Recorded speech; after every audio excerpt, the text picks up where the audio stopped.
तब का रावण बुरा था, तब का रावण नहीं, आज का रावण ज्यादा बुरा है।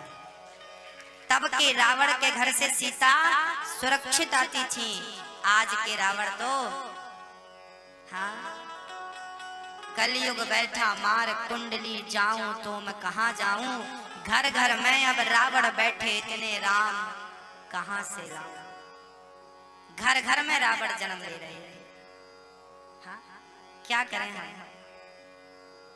रावण वो रावण खतरनाक नहीं था, आज के रावण खतरनाक है। जो बहन बेटियों को गंदी निगाहों से देखते हैं वो रावण ज्यादा खतरनाक है।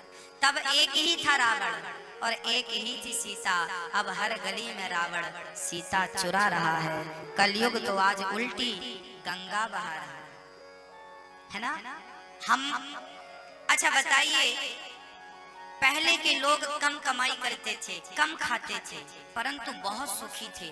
आज के लोग ज्यादा इनकम कर रहे हैं फिर भी दुखी है, क्यों? कारण क्या है? कारण क्या है बताओ, कारण आप बताओ। क्योंकि पहले के घर कच्चे हुआ करते थे पर रिश्ते बहुत पक्के हुआ करते थे।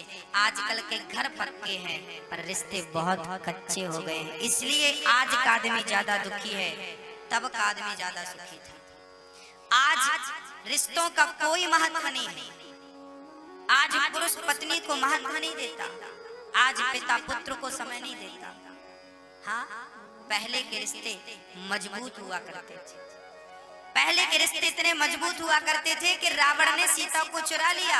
राम जी जंगल में अकेले थे, बंदर भालुओं की सेना बनाई। लोग कहते हैं प्रेम की निशानी ताजमहल है, मैं कहता हूँ प्रेम की निशानी ताजमहल नहीं, राम सेतु है। जो राम ने अपनी पत्नी के सम्मान वापस लाने के लिए, दिलाने के लिए समुद्र पर सेतु का निर्माण करा दिया। ये प्रेम की निशानी राम सेतु।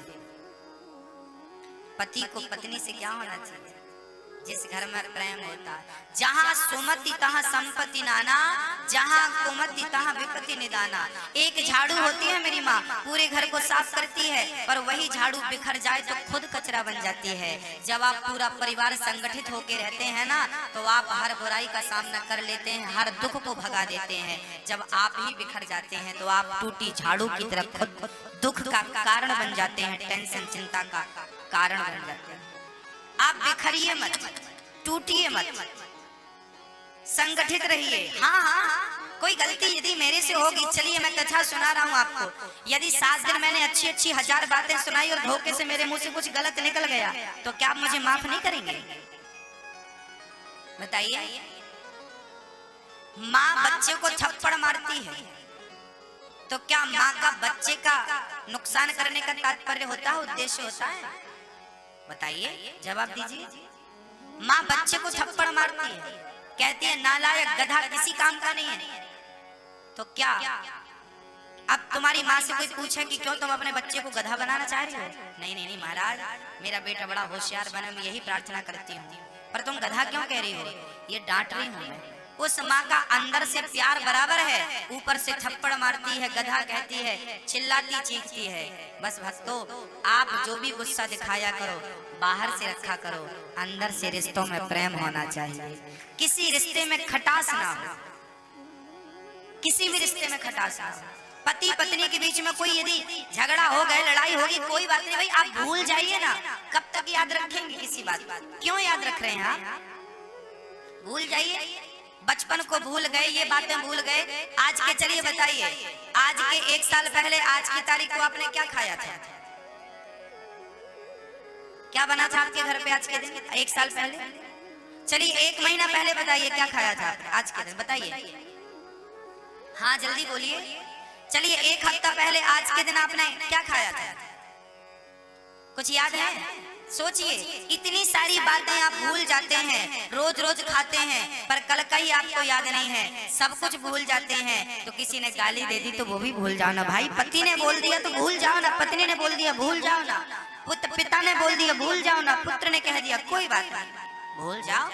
याद रखेंगे तो दर्द होगा, भूल जाएंगे तो दर्द नहीं होगा। रिश्तों को बचाइए। रिश्ते आप नहीं बनाते, कहते हैं सबके रिश्ते भगवान फिक्स करता है, वो बना के भेजता है। यहाँ केवल निभाना होता है हम लोगों को, प्यार से निभाइए आप। रिश्ते सबके ईश्वर ने बनाए, किसकी शादी कहाँ होगी पहले से फिक्स है, किसका कौन सा बेटा होगा, कितनी बेटियां होगी, सब पहले से फिक्स है। यहाँ केवल तुम्हें रिश्तों को निभाना है, तुम बनाने वाले नहीं हो। ये सब ईश्वर फिक्स करता है। प्यार से निभाइए, अपनी माँ के पांव दबाइए, अपने पिता की सेवा करिए, अपनी पत्नी से बहुत प्यार करिए, अपने पति से बहुत प्यार करिए, अपने बच्चों में खुश रहिए और अपनी कमाई में संतोष रखिए। 100 रुपए कमाते हो, 1000 कमाते हो, 10,000 कमा, जो भी आपकी कमाई है, घास की कुटिया में रहते हो या बंगलों में रहते हो, साइकिल पे चलते हो या गाड़ी पे चलते हो, जहां हो ईश्वर ने जहां रखा है वहां रहो, संतुष्ट रहो। वही सबसे बड़ा धन है, वही सबसे बड़ी संपत्ति है। हाँ, कामनाएं ज्यादा ना करो, प्यार से रहो। एक आदमी, एक नौजवान लड़का सिलीगुड़ी का, पापा बोले बेटा अगले साल तेरी शादी करनी है। तो बेटा बोला चलो मैं बाबा जी से पूछ के आऊंगी शादी करूं कि नहीं करूं। उसका मन कुछ कम था शादी करने का, उसका मन था बाबा जी बनने का, संत बनने का। एक महात्मा के घर चला गया। गुरुजी, पिताजी बोल रहे हैं शादी कर लो, मैं शादी करूं या ना करूं, मैं शादी करने लायक हो गया हूं या नहीं हुआ, आप महात्मा हो, जा साधु हो, सब बताओ। महात्मा जी बोले अपनी पत्नी को, सुनती हो भाग्यवान, जरा लालटेन लाना। दिया। दिन के 12 बज रहे थे। उस लड़के ने पूछा बाबा जी क्यों मांग रहे हो लालटेन, दिन के प्रकाश ही प्रकाश चारों तरफ। बेटा पुस्तक पढ़नी है मुझे इसलिए लालटेन मांग रहा हूं। वो आदमी जो पूछने आया था शादी करोगे नहीं, उसको लगा ये बाबा बिल्कुल पागल है। दिन को बताओ 12 बजे लालटेन मांग रहा है, वो भी पुस्तक पढ़ने के लिए। पत्नी भी बड़ी अच्छी ले आई जला के। इसने ये नहीं कहा कि आपको क्या जरूरत पड़ी है, ले आई। दूसरी बार आवाज लगाई, सुनती हो वो मेहमान आए हैं घर पे, जरा 2 गिलास दूध ले आओ और बढ़िया शक्कर ज्यादा डालना। पत्नी जल्दी जल्दी में शक्कर की जगह नमक घोल के ले आई।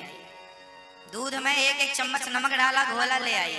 संत जी ने 1 गिलास खुद लिया, दूसरा गिलास उसे पिलाया जो पूछने आया था शादी करूं कि ना करूं। उसको दूध दिया तो वो दूध पिया तो खारा दूध थू थू थू करके थूक दिया और संत जी ने पूरा गटगट पी लिया। संत जी ने कहा क्या हुआ, बोले मेरा दूध खारा है। ला, संत जी ने उसका गिलास लिया, खुद पी गई। अब उसे कंफर्म हो गया कि दोनों बुढ़ा बुढ़ी पागल है। वो जाने लगा। संत जी ने कहा रुक तो सही, कहाँ जा रहा है? प्रभु हम तो आए थे प्रश्न का उत्तर जानने के लिए, शादी करें कि ना करें, और आप तो पागल हैं दोनों। संत जी बोले पागल नहीं है, ये तेरे प्रश्न का उत्तर था। वो लड़का घबराया, प्रभु मैं कुछ समझा नहीं, ये कैसा उत्तर था, अजीबोगरीब। तब संत जी ने बड़ा प्यारा जवाब दिया। संत जी ने जो जवाब दिया वो आपके मतलब का हो सकता है। संत जी ने कहा कि मैंने दिन के 12 बजे लालटेन मांगी, दीपक मांगा, तो मेरी पत्नी कह सकती थी क्यों जी अंधे हो गए हो, दिखाई नहीं पड़ता, जैसे आप लोग कह देती हो। आपका पति दिन को मांगे तो आप यही कहोगे अंधे हो गए, कम दिख रहा है, चश्मा लगवा लो। पर संत की पत्नी ने लाकर दे दिया। संत जी बोले पहली गलती मैंने करी तो उसने कोई प्रत्युत्तर नहीं दिया। दूसरी गलती उसने करी, मैंने शक्कर मांगी थी दूध में, उसने क्या डाला, नमक। मैंने गलती किया तो उसने कोई जवाब नहीं दिया, उसने गलती करी तो मैंने कोई जवाब नहीं दिया। जब तेरे अंदर सहनशीलता आ जाए तो शादी कर लेना, तेरा गृहस्थ जीवन अच्छा होगा। और सहनशीलता नहीं आए तो कभी शादी, क्योंकि गृहस्थों को सहन करना पड़ता है। यदि सह गए तो रह पाओगे और नहीं सहे तो शादी के 1-2 साल में तलाक की स्थिति पैदा हो जाएगी। आज जितने भी तलाक हो रहे हैं ये इसलिए हो रहे हैं क्योंकि आजकल की लड़की सहन नहीं करती, आजकल के नौजवान भाई लड़के सहन नहीं करते, सहन नहीं करते तो तलाक। आजकल की शादियां ऐसी ही चल रही हैं, आज करो कल तोड़ दो, फिर दूसरी कर लो, फिर तीसरी कर लो। क्या चल रहा है राम जाने। कपड़ा बना रखा है रिश्तों को, आज ये पहन लो, कल वो पहन लो, परसों वो पहन लो। इन्हें समझ नहीं है रिश्तों को कैसे चलाना है। आप ड्राइविंग करते हैं ना तो आपको पहले सीखना पड़ता है। और सोचिए जिंदगी की गाड़ी चलाने चले हैं पहले समझ लीजिए, शिक्षा प्राप्त कर लीजिए, संस्कारों की बेड़ियों में बंध जाइए, किसी गुरु की शरण में जाइए, पूछिए कि गृहस्थी कैसे चलाई जाती है, कैसे चलती है बिना गुरु के। याद रखना, आज हमारा समाज बिगड़ क्यों रहा है? क्योंकि शिक्षा तो है पर दीक्षा नहीं है। और याद रखना, जब तक शिक्षा को दीक्षा से नहीं जोड़ा जाएगा, पहले शिक्षा दीक्षा दोनों होती थी, अब केवल शिक्षा शिक्षा होती है। पहले गा गणेश का पढ़ाया जाता था, आज गा गधे का पढ़ाया जाता है। पहले माँ मंदिर का पढ़ाया जाता था, आज माँ मछली का पढ़ाया जाता है। हाँ? पहले का कमल का पढ़ाया जाता था, आज का कबूतर का पढ़ाया जाता है। आजकल की शिक्षा बिगड़ गई है। जब तक दीक्षा नहीं लोगे, जब तक कोई गुरु की शरण में नहीं जाओगे, उचित ज्ञान नहीं पाओगे, तब तक बड़ा मुश्किल है कि गृहस्थी आप निभा पाओ। पति भगवान होता है, इसलिए एक बार क्या हुआ, एक जवान शेर था और जवान शेर का मित्र था एक बूढ़ा शेर। एक बूढ़े शेर में और जवान शेर में मित्रता थी। वो मित्रता साल 2 साल में पता नहीं क्या हुआ, टूट गई। बूढ़ा शेर जवान शेर से अलग हो गया। एक दिन बूढ़े शेर को कुत्तों ने घेर लिया और कुत्ते उस बूढ़े शेर को परेशान करने लगे। तभी जवान शेर आया, दहाड़ा, कुत्ते भाग गए। किसी ने कहा कि ये तो तेरा दुश्मन था, इसकी रक्षा क्यों करी? तब शेर ने बड़ा प्यारा जवाब दिया। शेर ने कहा कि आपस में इतना भी झगड़ा ना करो कि आपके झगड़े का फायदा कुत्ते भी उठाने लगे। आपस में इतनी अंतर्धान हो गए। सारी गोपियां तड़पने लगी, नंद नंदन श्याम सुंदर कहाँ चले गए, हे गोविंद, हे गोपाल, हे श्याम। सारी गोपियां तड़पने लगी, कृष्ण कृष्ण कहाँ चले गए, कहाँ चले गए। सारी गोपियां, हे कृष्ण। राधा जी बोली, कन्हैया मैं थक गई हूँ। कन्हैया बोले, आओ मेरे कंधे पे बैठ जाओ। भगवान ने कंधे पे बैठाना चाहा, राधा रानी बैठनी चाहिए, भगवान ने राधा जी को भी छोड़ दिया। राधा जी मूर्छित हो गई कृष्ण के वियोग में। एक पल के लिए गोपियां वियोग सहन नहीं कर पाती थी। आज गोपियों को कृष्ण मिले तो सही, पर उन्हें अहंकार आ गया कि मैं बड़ी सुंदर हूँ, इसलिए भगवान छोड़कर चले गए। जीवात्मा में जब इतना भी अहंकार प्रवेश कर जाता है तो भगवान दूर चले जाते हैं। कोशिश करिएगा कि आप कभी अहंकार ना आने दें। गोपियों को आया, सारी गोपियों ने एक गीत गाया जिसे गोपी गीत कहते हैं। भागवत के 10वें स्कंद के 31वें अध्याय में ये गीत है। आइए हम गाते हैं। आप लोग गोपी गीत गाते हैं कि नहीं? हाँ, गाया करिए। कहते हैं जो गोपी गीत का नित्य पाठ करता है उसे इसी जन्म में कृष्ण की प्राप्ति होती है। संस्कृत में यह गीत है। आइए 1-2 श्लोक गाते हैं। जयति तेधिकं जन्मना व्रजः श्रयते इंदिरा शाश्वताद्रे जयति दृश्यता दीक्षुता विकास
अधिकम जन्म ना ब्रजा, जब से आपका जन्म इस ब्रज में हुआ है आपकी जय जयकार अधिक हो गई है। श्याम सुंदर कहाँ चले गए? जैसे मछली तड़पती है ना ऐसे गोपियां तड़पने लगी। भगवान को प्राप्त करना हो तो गोपियों की तरह तड़प होनी चाहिए, गोपियों की तरह भक्ति होनी चाहिए। भगवान को कैसे प्राप्त किया जा सकता है? चार चीजें बहुत महत्व रखती हैं। पत्रम पुष्पम फलम तोयम यो में भक्त्या प्रयच्छते। भक्तों, भगवान को चार चीजें बहुत पसंद है। कथा बड़ी, ये प्रसंग बड़ा अद्भुत है, इसलिए ध्यान पूर्वक सुनिएगा। आप लोग पूजा कैसे करते हैं मुझे नहीं पता, लेकिन आज से इस बात को सुनने के बाद आपके पूजा करने की विधि बदल जाएगी। भगवान को क्या देना है और कैसे देना है? क्या देना है? पत्रम पुष्पम फलम तोयम। भगवान को चार चीजें बहुत पसंद है। क्या पसंद है? पत्रम। कौन सा पत्र? कौन सा पत्र भगवान को? तुलसी पत्र, बिल्व पत्र, शमी पत्र। आप लोग तुलसी चढ़ाते हैं कि नहीं भगवान को? मैया जी, ओ मैया, हाँ तुलसी चढ़ाते हैं? तुलसी रोज चढ़ाया करिए भगवान को। कितनी तुलसी चढ़ाते हैं? कम से कम 11 पत्ता चढ़ाया करिए, कम से कम 21 पत्ता चढ़ाया करिए। और क्या कह के चढ़ाइएगा? उस दिन बताया था ना मैंने दूसरे दिन कथा में क्या बोल के? नारायणाय नमः, नारायणाय। भगवान का तुलसी के पत्तों से अर्चन करना चाहिए सबको। क्या करना चाहिए? अर्चन।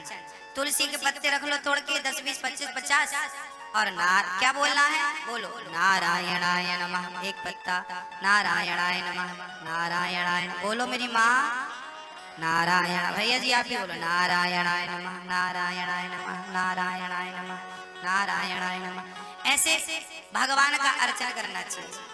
तुलसी का पत्ता भगवान को बहुत प्रिय है, परंतु उस पत्ते से बहुत महत्वपूर्ण एक बात और है। भगवान को कौन सा पत्ता प्रिय है? तुलसी का तो चढ़ाओ, साथ में भगवान को तुलसी के साथ अपने आप को पत्ता बनाकर भगवान के चरणों में समर्पित कर देना चाहिए। प्रभु मैं अपने आप को चढ़ा रहा हूं। पत्रम।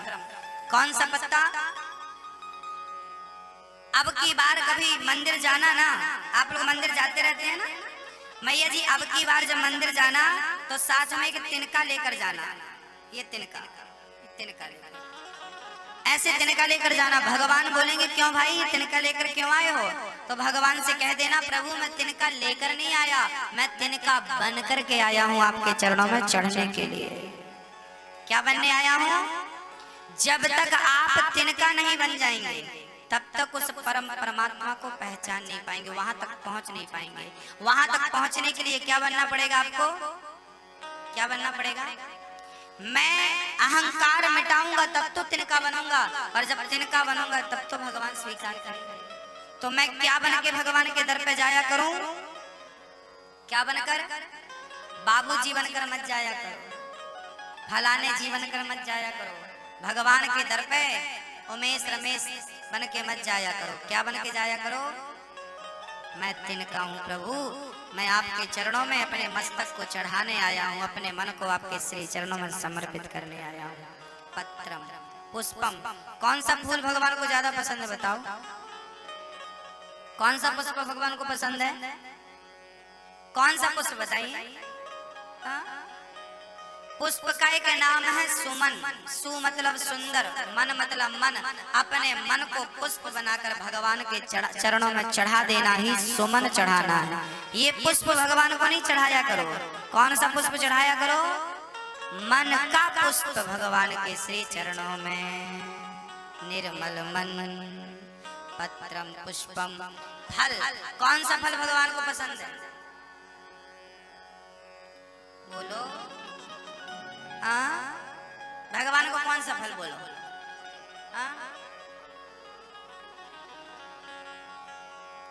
एक सज्जन वृंदावन गए बिहारी जी के दर्शन करने। मिठाई का डिब्बा हाथ में लिया था और पुष्पों की माला ली हुई थी, बढ़िया सी कमल की माला थी। और जैसे ही मंदिर खुला और सज्जन ने माला को ऐसे करके और जो फेंका और मिठाई का डिब्बा आधा किलो का हाथ में था, साहब ने मिठाई का डिब्बा फेंक दिया भगवान की तरफ। सोचो वो डिब्बा जाके भगवान के मुंह पे लगता तो क्या हालत होती। अच्छा था उसके पास नारियल का गोला नहीं था, नहीं तो आज भगवान रोते कि मैं भगवान क्यों हूं।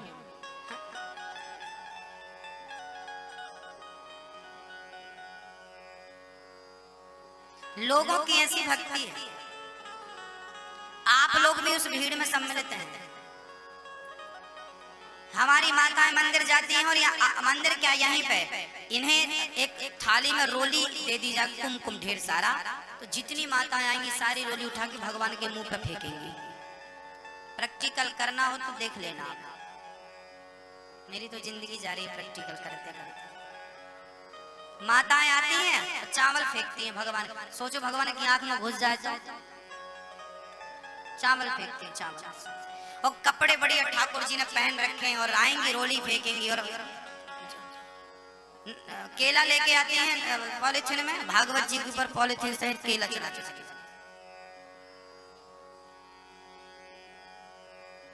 ये भक्ति नहीं है, पागलपन है, केवल पागलपन। भगवान कैसे खाते हैं और क्या खाते हैं? माला हमने ली और फेंक दी तो चढ़ गई, फेंकने से ना नहीं चढ़ती। भगवान की भक्ति कैसे करनी चाहिए? देखो ये माला बड़ी कीमती माला। अब हमने खरीद ली 200 रुपए की माला। अब बिहारी जी के सामने खड़े हैं। अब बिहारी जी तक तो हमारी माला पहुंचेगी नहीं, तो हमें फेंकना पड़ेगा ना। अब फेंकना भी नहीं पड़ेगा और पहुंच जाएगी। मैं एक तरीका बताता हूँ, भक्ति का सहज स्वरूप बोल रहा हूँ। जरा सभी लोग रीढ़ की हड्डी सीधी कर लीजिए और बढ़िया पालथी वालथी लगा के बैठिए, आलथी से पालथी से। और जैसा जैसा मैं कहता जाऊं वैसा वैसा वैसी वैसी कल्पना करते जाइए। जैसा जैसा मैं कहूंगा आपको क्या करना है, वैसी केवल कल्पना करना। आप सभी लोग अपने नेत्र बंद कर लीजिए और जैसा जैसा मैं कह रहा हूं बस वैसी वैसी कल्पना। भाव बनाइए कि आप वृंदावन जा रहे हैं। वृंदावन में आप बिहारी जी के मंदिर में खड़े हैं। कल्पना करिए कि सांवली सी सूरत वाले कन्हैया आपके सामने खड़े हैं। कल्पना करिए, देखिए उन कन्हैया के मुकुट पर मोर का पंख शोभा पा रहा है। उनके सुंदर से घुंघराले घुंघराले बाल, उनके मस्तक पर सुंदर सा तिलक, उनके सुंदर से गाल, सुंदर सी होंठ, सुंदर सी मुस्कान, उनके गले पर सुंदर सी वैजयंती की माला पड़ी है, कमल की माला पड़ी है। ठाकुर जी ने सुंदर सा वस्त्र, पीला सा वस्त्र पहन रखा है। हाथ में सुंदर सी मुरली ले रखी है। पुष्पों के बीच में ठाकुर जी शोभा पा रहे हैं। अब आप कल्पना करिए बिहारी जी से, हे प्रभु मैं पतित हूँ। प्रार्थना करिए, सामने आपके प्रत्यक्ष भगवान खड़े हैं। आप भगवान को देख रहे हैं टुकुर टुकुर और कन्हैया आपको टुकुर टुकुर देख रहे हैं। आपको देखकर कन्हैया मंद मंद मुस्कुरा रहे हैं। भाव बनाइए कि आप भगवान से प्रार्थना कर रहे हैं, कन्हैया मैं पतित हूँ, मुझे पावन करो। हे गोविंद मुझ पर कृपा करो, मैं संसार में दर दर की ठोकर खा रहा हूँ। प्रभु मेरे मन को अपने चरणों में लगाओ। हे श्याम सुंदर आप ही हमारी माँ हो, आप ही हमारे पिता हो। हे प्रभु मैं आपको कभी भूलूं नहीं, ऐसी प्रार्थना करिए। भाव बनाइए। अब भगवान जी आपके सामने खड़े हैं और आप भाव बनाइए कि आप सुंदर से कमल के पुष्पों की माला ठाकुर जी को पहना रहे हैं। आपने अपने हाथ से कमल की माला बनाई है। कल्पना करिए कि आपने कमल की माला बनाई बड़ी सुंदर, और आपने अपने हाथ से श्याम सुंदर के गले पे वो सुंदर सी माला अपने हाथों से पहनाई है। भाव बनाइए कि मेरे हाथ में जो माला है मैं वो कन्हैया के गले पे पहना रहा हूँ, और वो माला पहन के ठाकुर जी कितने सुंदर लग रहे हैं। मेरा माला बनाना सफल हो गया, गोविंद ने धारण कर लिया। अब भगवान ने कहा माला तो तूने पहना दिया, मुझे भोजन नहीं कराएगा, तो मैं बड़े प्रेम से ठाकुर जी के लिए बढ़िया देसी घी का सुंदर सा खोवे का बढ़िया लड्डू मोतीचूर के लड्डू बना रहा हूँ, और लड्डू बनाकर देसी घी के ठाकुर जी को तुलसी का पत्ता डालकर मैंने ठाकुर जी को लड्डू समर्पित कर दिए। अब भगवान प्रेम से वो लड्डू खा रहे हैं और मेरी तरफ देख कर कह रहे हैं कि बड़े स्वादिष्ट लड्डू बनाए हैं आपने। भाव बनाइए कि आप भगवान को अपने हाथों से लड्डू बनाकर खिला रहे हैं और ठाकुर जी प्रेम से खा रहे हैं। अब भाव बनाइए कि आपने बढ़िया कढ़ाई पे दूध डाला, मिश्री डाली और बढ़िया दूध औंट रहे हैं, बड़ा गाढ़ा दूध हो गया, ठंडा करके तुलसी का पत्ता डालकर ठाकुर जी को दूध पिला रहे हैं। भाव बनाइए कि आपने ठाकुर जी के लिए बढ़िया सी दाल चावल सब्जी रोटी और प्रेम पूर्वक रबड़ी आपने बनाई और ठाकुर जी को तुलसी पत्र डालकर अपने हाथ से खिला रहे हैं। ये भाव बनाइए कि भगवान अब कह रहे हैं कि भाई मुझे ही खिलाएगा, तू नहीं खाएगा। कल्पना करिए कि भगवान आपसे कह रहे हैं कि तू भी तो खा, तब मैं कहूंगा कन्हैया मैंने आपको खिलाया है, अब आप मुझे खिलाइए तो मैं खाऊंगा। अब भाव बनाइए कि भगवान आपको लड्डू खिला रहे हैं, आपको प्रेम पूर्वक ठाकुर जी खिला रहे हैं, आप खा रहे हैं। कल्पना करिए ठाकुर जी आप अपने हाथों से खिला रहे हैं, आपकी तरफ देख रहे हैं, आप उनके एक एक अंग का दर्शन कर रहे हैं, उनके चरणों का दर्शन कर रहे हैं। अब हमने कन्हैया के चरण पकड़े और अपने शीश पर अपने मस्तक पर रख लिए और कहा हे गोविंद ये चरण कभी मेरे सिर से हटाना मत। प्रार्थना करिए, कल्पना करिए कि कन्हैया के चरण आपके सिर पर हैं, आपके शीश पर हैं। भाव बनाइए, कल्पना करिए कि जब भगवान ने गोवर्धन उठाया है तो एक उंगली ऊपर है, उस उंगली पे बड़ा गोवर्धन है, दूसरा पांव एक पांव पर टेढ़ा सा करके कन्हैया ने रखा है, दूसरे हाथ पर बांसुरी होंठों पे रख के फूंक मारी है। अब कल्पना करिए, दर्शन करिए, कन्हैया का एक हाथ ऊपर गोवर्धन के लिए गोवर्धन रखा है, दूसरा हाथ होंठों पे है, तीसरा चरण भगवान के एक चरण दूसरे चरण पर टेढ़े से रखे, और आप टुकुर टुकुर ठाकुर जी का गिरिराज धरण भगवान का आप दर्शन कर रहे हैं। बड़ी अद्भुत छवि है, उनके चरण कितने कोमल हैं, उनके कर कमल कितने अद्भुत हैं। इतनी सी उंगली पर इतना बड़ा गोवर्धन ठाकुर जी ने धारण कर रखा है, जैसे गुलाब की पंखुड़ी को आप सहजता से उठा लेते हैं, ऐसे कन्हैया ने गोवर्धन धारण कर रखा है। आप दर्शन करिए कि सारे ब्रजवासी खड़े हैं, श्याम सुंदर के सामने राधा रानी खड़ी हैं, राधा जी कृष्ण को देख रही हैं, कृष्ण टुकुर टुकुर राधा को देख रहे हैं, और हम किनारे खड़े होकर श्याम सुंदर को राधा रानी का प्यार से दर्शन कर रहे हैं। सारे ब्रजवासियों की भीड़ पे हम भी कहीं कहीं खड़े हैं। कन्हैया ने जब मक्खन चोरी की, मटकी तोड़ा, माखन खाया, ग्वाल वालों के संग गए, तो हम भी उन्हीं ग्वाल वालों के संग कहीं न कहीं हम भी हैं और कन्हैया की लीला में सम्मिलित हैं। अपने आप को आप उस लीला में सम्मिलित महसूस कीजिए कि मैं भी उस लीला में सम्मिलित हूँ, मैं भी उस गोवर्धन की तलहटी पर था जब कन्हैया ने गोवर्धन उठा रखा था। भाव बनाइए कि कन्हैया मेरे घर आए हैं और प्रेम से मक्खन निकालकर मटकी से मेरे सामने खा रहे हैं और मैं मक्खन खाता हुआ ठाकुर का दर्शन कर रहा हूँ। कल्पना करिए कि भगवान श्री कृष्ण को पकड़ने माँ यशोदा लाठी छड़ी लेकर दौड़ रही है, आगे आगे कन्हैया भागते हुए कन्हैया का जरा भाव से दर्शन करिए। मैया पीछे से यशोदा लाठी लेकर और आगे आगे कन्हैया, और आप इस ब्रह्म का दर्शन कर रहे हैं। भाव बनाइए कि जब कन्हैया को माँ ने कहा कि चल मुंह खोल, भगवान ने अपना मुंह खोला तो भगवान के इतने से मुंह पे पूरा ब्रह्मांड नजर आया। आप भी जरा कल्पना करिए, भाव बनाइए कि आपके सामने कन्हैया मुंह खोले हैं और वो ब्रह्मांड का दर्शन आप कर रहे हैं। भाव बनाइए, कन्हैया की लीलाएं नित्य हैं, वो आपको अपनी लीलाओं में जरूर सम्मिलित करेंगे। कन्हैया की हर लीलाओं का चिंतन करिए, महसूस करिए कि आप उनके संग हैं, साथ हैं। सोने की सिंहासन पर राधा जी बैठी हैं, श्याम सुंदर बैठे हैं।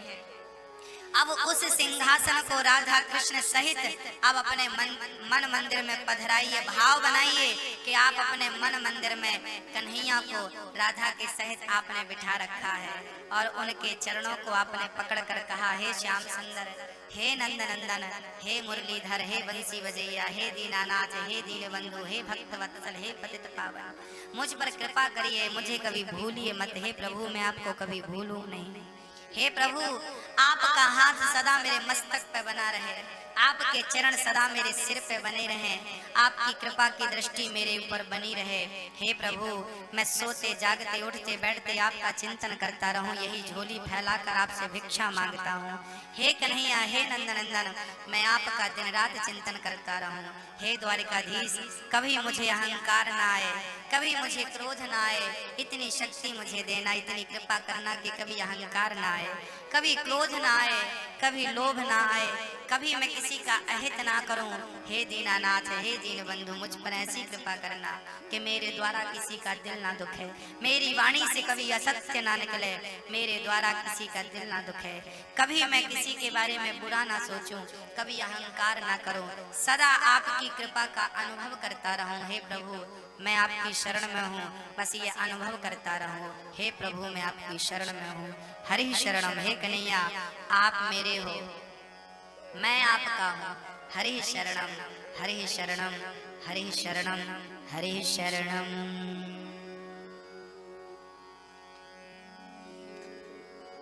अब धीरे धीरे आप अपने नेत्रों को खोलिए और उस संसार से निकलकर इस संसार में आ जाइए। ये माला जो आपके हाथ में था, बताइए ये भगवान तक पहुंच गया या नहीं? आपके हाथों के लड्डू बनाए हुए भोग भगवान को लग गया कि नहीं? भगवान को वस्तु फेंक कर दे। अच्छा एक बात बताओ, आप मेरे घर आए और मैं आपको रोटी फेंक करके दूं, लो खा लो। आप मेरे घर आए और मैं आपको माला से फेंक कर दूं, लो पहन लो, ये आपका सम्मान है या अपमान है? बोलो, क्या है ये? अपमान है ना? भगवान को कोई चीज फेंक कर दे रहे हो, लज्जत वाली चीज। फेंक कर चीज किसको दी जाती है? ले ले ले, ले खा।